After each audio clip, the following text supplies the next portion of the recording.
নমস্কাৰ। আজি দুদিনমান আগত আমাৰ প্ৰয়াত লোকগীতৰ সম্ৰাজ্ঞী প্ৰতিমা পাণ্ডে বৰুৱা ডাঙৰীয়ানীয়ে পৰিৱেশন কৰা গীতসমূহক অসমৰ এগৰাকী গায়কে কৈছে যে এয়া একচুৱেলি বেংগলী ভাষা বা বেংগলী লোকগীত। এই কথাটোক লৈ যথেষ্ট পূৰ্বতেও বিতৰ্ক হৈছিল আৰু বিতৰ্কৰ অৱকাশ নথকা নহয়। এই সম্পৰ্কত মই দেখিছোঁ ছ'চিয়েল মিডিয়াৰ জৰিয়তে দুই এগৰাকী ব্যক্তিয়ে অজয় ফুকনৰ কথাক প্ৰতিবাদ কৰিছে, কিন্তু কোচ-ৰাজবংশী জনগোষ্ঠীৰ যিসকল ইতিহাস অধ্যয়ন কৰে, কোচ-ৰাজবংশী জনগোষ্ঠীৰ বুৰঞ্জী অধ্যয়ন কৰে, কোচ-ৰাজবংশী জনগোষ্ঠীৰ জাতীয় সংগ্ৰামখনৰ লগত জড়িত সেইসকল ব্যক্তিক কিন্তু এই সম্পৰ্কত মই মাত মাতা মই দেখা নাই। মই সদৌ কোচ-ৰাজবংশী ছাত্ৰ সন্থাৰ লগত সুদীৰ্ঘদিন ধৰি জড়িত হৈ আছিলোঁ। পূৰ্বতেই স্বনামধন্য প্ৰতিমা পাণ্ডে বৰুৱাৰ গীতসমূহক গোৱালপৰীয়া লোকগীত বুলিয়ে পৰিচিত আছিল। আনকি আমাৰ গণশিল্পী ডক্টৰ ভূপেন হাজৰিকাদেৱেও এই গীতসমূহক গোৱালপৰীয়া লোকগীত বুলি গুৱাহাটী দূৰদৰ্শনত বাণীবদ্ধ কৰিছিল।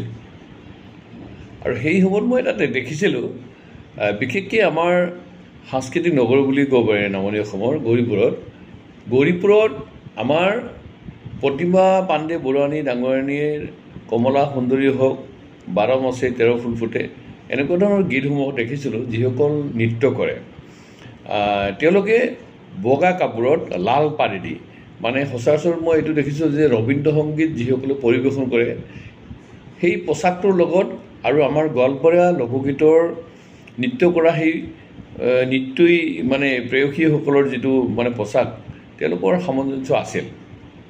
কিন্তু পৰৱৰ্তী সময়ছোৱাত সদৌ কোচ-ৰাজবংশী ছাত্ৰ সন্থাৰ যেতিয়া আন্দোলন তীব্ৰত হ'ল, কোচ-ৰাজবংশী জনগোষ্ঠীৰ নিজস্ব ভাষা, নিজস্ব সংস্কৃতি বা বিশেষকৈ আমাৰ যিটো পোচাক, আই মাতৃসকলৰ পোচাক পাতানি আমি যেতিয়া পুনৰ আৰম্ভ কৰিলোঁ, তেতিয়া লাহে লাহে মই দেখিলোঁ যে আজি অসম তথা পশ্চিমবংগত আজি কোচ-ৰাজবংশীৰ গীতসমূহক বা গোৱালপৰীয়া লোকগীত বা প্ৰতিমা পাণ্ডে গাই যোৱা সেই গীতসমূহত এতিয়া আমাৰ হালধীয়া ৰঙৰ সেউজীয়া পাৰি দিয়া পাতানি পৰিধান কৰি সেইসমূহ নৃত্য কৰা হয়।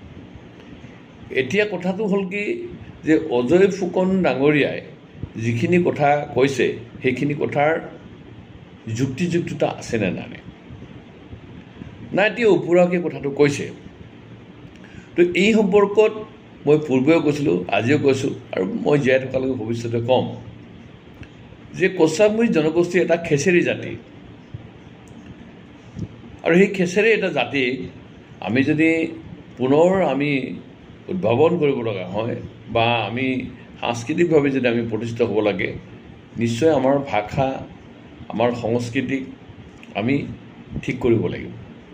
কিন্তু দুৰ্ভাগ্যৰ কথা যে কোচ-ৰাজবংশী জনগোষ্ঠীৰ পৰধা ব্যক্তিসকলে, যিসকলে নিজকে সমাজকৰ্মী বুলি কয়, বুৰঞ্জীবিদ বুলি কয়, সাংস্কৃতিক প্ৰেমী বুলি কয়, তেখেতসকলে কিন্তু আজিৰ তাৰিখলৈকে এই যে আমাৰ প্ৰতিমা পাণ্ডে বৰুৱা ডাঙৰীয়ানীয়ে পৰিৱেশন কৰা গীতসমূহ প্ৰকৃতাৰ্থত গোৱালপৰীয়া নে দেশী নে ৰাজবংশী নে কোচ-ৰাজবংশী নে বেংগলী, এই সম্পৰ্কিত কিন্তু তথ্য সমৃদ্ধভাৱে আজিলৈকে বিষয়টো প্ৰতিষ্ঠা কৰা নাই।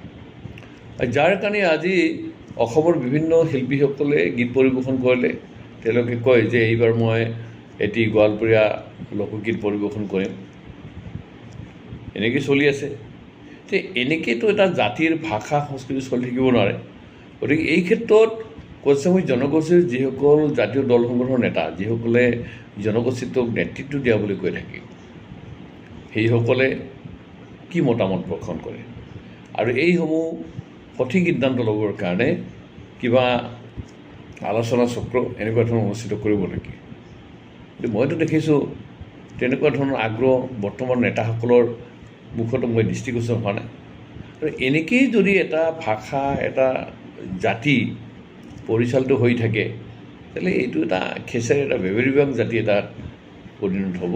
আৰু সেইকাৰণে কৈছোঁ যে অজয় ফুকন ডাঙৰীয়াই যি কথাটো অৱতৰণ কৰিছে এই ক্ষেত্ৰত কোচামুখ জনগোষ্ঠীৰ ইতিহাসবিদসকল, যিসকলে সাহিত্য সংস্কৃতি অধ্যয়ন কৰে বা যিসকলে নিজকে কোচামুখ জনগোষ্ঠীৰ কাণ্ডাৰী জাতীয় নেতা বুলি ভাবে, তেওঁলোকে এই ক্ষেত্ৰত এটা সুনিৰ্দিষ্ট এটা সিদ্ধান্ত লৈ ৰাইজৰ আগত ব্যক্ত কৰিব লাগে।